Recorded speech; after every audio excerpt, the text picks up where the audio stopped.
Coming to the third part of this chapter, now let's study about the important trends and anomalous properties of the boron. तो group 13 elements के जब हम chemical behaviour के बारे में बात करते हैं तो कुछ इंपॉर्टेंट ट्रेंड्स होते हैं जिनको ऑब्जर्व किया जा सकता है केमिकल बिहेवियर में। ठीक है, केमिकल बिहेवियर के कुछ इंपॉर्टेंट ट्रेंड्स हैं जिनको ऑब्जर्व किया जाता है। ठीक है, तो इसमें जैसे ट्राइक्लोराइड्स, ब्रोमाइड और आयोडाइड्स की बात करें तो इन एलिमेंट्स की जो ये क्लोराइड और ब्रोमाइड, ट्राइक्लोराइड होते हैं, कोवलेंट होने की वजह से आसानी से वाटर के अंदर हाइड्रोलाइज हो जाते हैं। जैसे स्पेशीज लाइक टेट्राहेड्रल MOH का whole four negative and species like octahedral except in boron. Boron का एक्सेप्शनल केस क्यों कहा गया है? क्योंकि बोरोन के अंदर डी ऑर्बिटल नहीं होता है, इसकी कोवेलेंसी बियॉन्ड 4 नहीं एक्सीड कर सकती, इस वजह से बोरोन ऑक्टाहेड्रल नहीं बना सकता। ठीक है, तो ये सब जो है एक्वस मीडियम के अंदर इस तरीके की स्पेशीज एग्जिस्ट करती है। मोनोमेरिक टेराई हैलाइड चूँकि इलेक्ट्रॉन डेफिशिएंट होते हैं, स्ट्रॉन्ग लुईस एसिड होते हैं। बोरोन ट्राइफ्लोराइड आसानी से रिएक्ट कर जाते हैं लुईस बेस के साथ, जैसे अमोनिया के साथ। तो क्या होता है, टू कंप्लीट ऑक्टेट, अमोनिया के पास क्या है, लोन पेयर प्रेजेंट है। और BF3 क्या है, इलेक्ट्रॉन डेफिशिएंट कंपाउंड है, इसके पास सिर्फ 6 इलेक्ट्रॉन प्रेजेंट है BF3 के पास अराउंड दी सेंट्रल मॉलिक्यूल।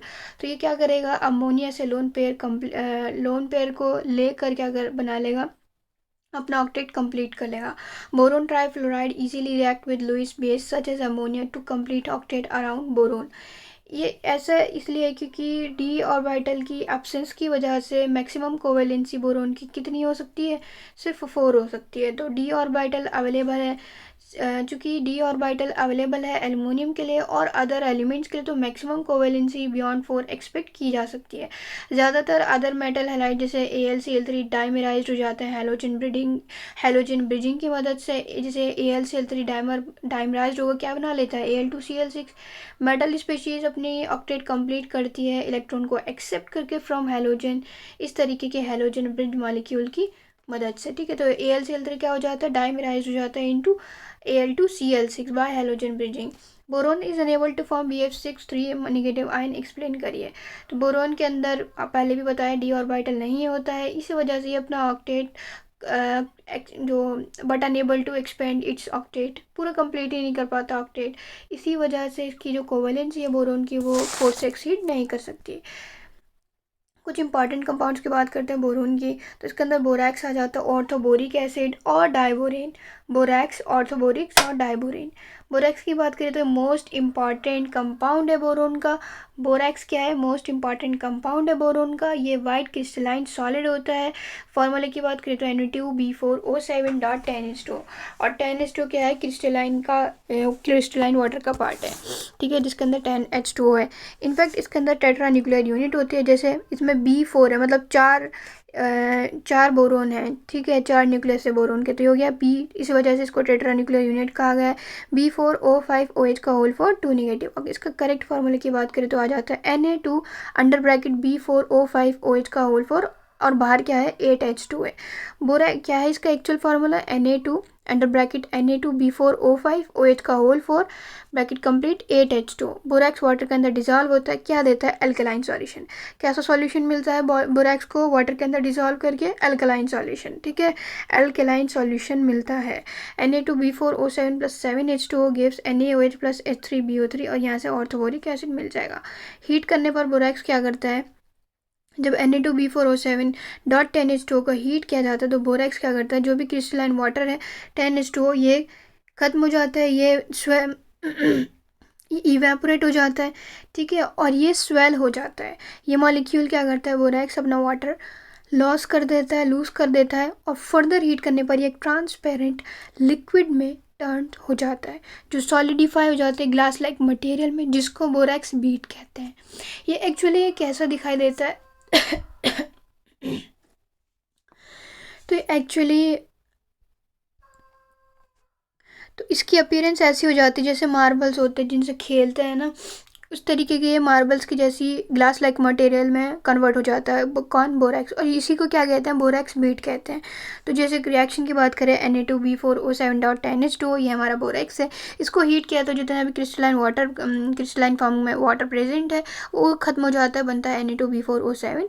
इसको फर्दर हीट करने पर सोडियम मेटाबोरेट बनता है, जो सोडियम मेटाबोरेट को फर्दर हीट करने पर बनता है NaBO2 plus B2O3, boric anhydride बन जाएगा। ठीक है, B2O3 क्या है, बोरिक एनहाइड्राइड। जो मेटाबोरेट है काफ़ी सारे ट्रांजिशन मेटल के एक कैरेक्टरिस्टिक कलर होता है, और इसी वजह से बोरैक्स बीट टेस्ट का इस्तेमाल किया जा सकता है लेबोरेटरी में उसको आइडेंटिफाई करने के लिए। मतलब आपको कोई मेटल दे दिया जाएगा और आपको पता लगाना है कि ये मेटल कौन सा है, ट्रांजिशन मेटल कौन सा है। ठीक है, तो जैसे एग्जाम्पल की बात करें, बोरैक्स को जब हीट किया जाता है बर्नर फ्लेम में विद कोबाल्ट ऑक्साइड या cobalt oxide on loop of platinum wire. ठीक है, प्लेटिनम वायर होता है और उस पर क्या होती है, बोरैक्स होती है। उस बोरैक्स को कोबाल्ट ऑक्साइड की प्रेजेंस में जब हीट किया जाता है तो ब्लू कलर मिलता है, कोबाल्ट की बीड हमें मिल जाती है। तो इससे पता चल जाता है कि ब्लू कलर हमें पता होगा कि ये कोबाल्ट का होता है। तो उस तरीके से हम पता लगा सकते हैं कलर की मदद से कि ये कौन सा कलर कौन सा मेटल शो करता है। तो उसके मुताबिक हम पता लगा सकते हैं कि कौन सा ट्रांजिशन मेटल है। तो मेटाबोरेट ट्रांजिशन मेटल के अंदर कैरेक्टरिस्टिक कलर शो करते हैं, मेटाबोरेट्स काफ़ी सारे ट्रांजिशन मेटल की। इसी वजह से बोरैक्स बी टेस्ट को इस्तेमाल किया जा सकता है उनको आइडेंटिफाई करने के लिए। अब बात करते हैं ऑर्थोबोरिक एसिड की। तो ऑर्थोबोरिक एसिड H3BO3 एक वाइट क्रिस्टलाइन सॉलिड होता है जिसकी सोपी टच होती है। ये स्पेरिंगली सॉल्युबल होता है वाटर के अंदर और हाईली सॉल्युबल होता है वाटर में। इसकी प्रिपरेशन की बात करें तो ऑर्थोबोरिक एसिड को प्रिपेयर किया जा सकता है एसिडिफाई करके, बोरैक्स को एसिडिफाई करके। ठीक है, एक्वस सॉल्यूशन को एसिडिफाई करके। ऑर्थोबोरिक एसिड H3BO3 एक वाइट क्रिस्टलाइन सॉलिड होता है जिसकी सोपी टच स्पेरिंगली सॉल्युबल होता है वाटर के अंदर और हाईली सॉल्युबल होता है हॉट वाटर के अंदर।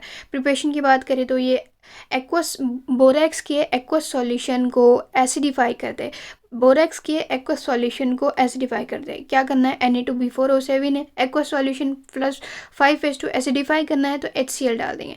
ठीक है, HCl तो क्या बना देते हैं, NaCl बनता है प्लस B बोरैक्स का हाइड्रोक्साइड बन जाता है। ठीक है, बोरैक्स नहीं, बोरोन का हाइड्रोक्साइड बन जाता है, BOH का होल थ्राइस। तो यही क्या होता है, हमारा ऑर्थोबोरिक एसिड होता है। It is also form by, इसकी और प्रिपरेशन की बात करें तो ये बनता है हाइड्रोलिसिस रिएक्शन से। जब इसकी रिएक्शन कराई जाती है वाटर से या फिर डाइल्यूट एसिड के, किसके साथ, बोरोन कंपाउंड्स के। इसकी ऑर्थोबोरिक एसिड को बनाया जा सकता है हाइड्रोलिसिस की मदद से। तो क्या करा जाता है, हाइड्रोलिसिस कराने के लिए या तो पानी का इस्तेमाल करें या फिर डाइल्यूट एसिड का इस्तेमाल करें। क्या करना है, बोरोन के compound whether it is halide और हाइड्राइड, तो बोरोन के कोई भी कंपाउंड ले लें आप, जैसे हैलाइड हाइड्राइड हो गया, इसकी हाइड्रोलिसिस करा दे विद वाटर या फिर डाइल्यूट एसिड। इसका लेयर स्ट्रक्चर होता है जहाँ पर BO3 planar BO3 unit join हुई रहती है हाइड्रोजन बॉन्ड से। तो हाइड्रोजन बॉन्ड कहाँ देखने को मिले, ऑर्थोबोरिक एसिड के अंदर हाइड्रोजन बॉन्ड प्रेजेंट रहते हैं। हाइड्रोजन बॉन्ड प्रेजेंट रहते हैं किसके अंदर, H3BO3 के अंदर या फिर ऑर्थोबोरिक एसिड के अंदर।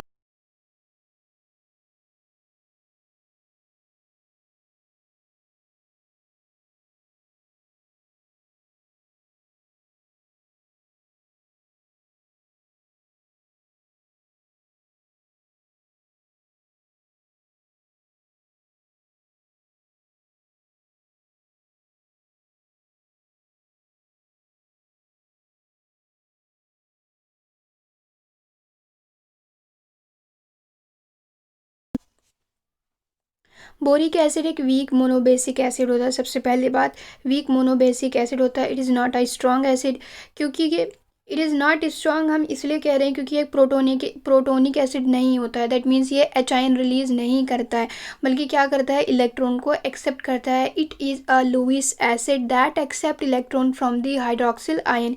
ये क्या करता है, BOH का होल थ्राइस OH माइनस से इलेक्ट्रॉन को एक्सेप्ट करता है, बनाता है BOH का whole 4 negative plus hydroxyl ion. ठीक है, हीट करने पर क्या होता है, ऑर्थोबोरिक एसिड अबव 370 केल्विन बनाता है मेटाबोरिक एसिड HbO2, जिसको फर्दर हीट करने पर मिलता है बोरिक ऑक्साइड B2O3। स्ट्रक्चर देख सकते हैं, बोरिक एसिड का डॉटेड लाइन रिप्रेजेंट करती है हाइड्रोजन बॉन्ड को। ये जो डॉटेड लाइन है ये रिप्रेजेंट कर रही है हाइड्रोजन बॉन्ड को। बोरोन प्लेनर स्ट्रक्चर दिखा रखा है। प्लेनर BO3 यूनिट एक दूसरे से हाइड्रोजन बॉन्ड के थ्रू जुड़ी रहती है।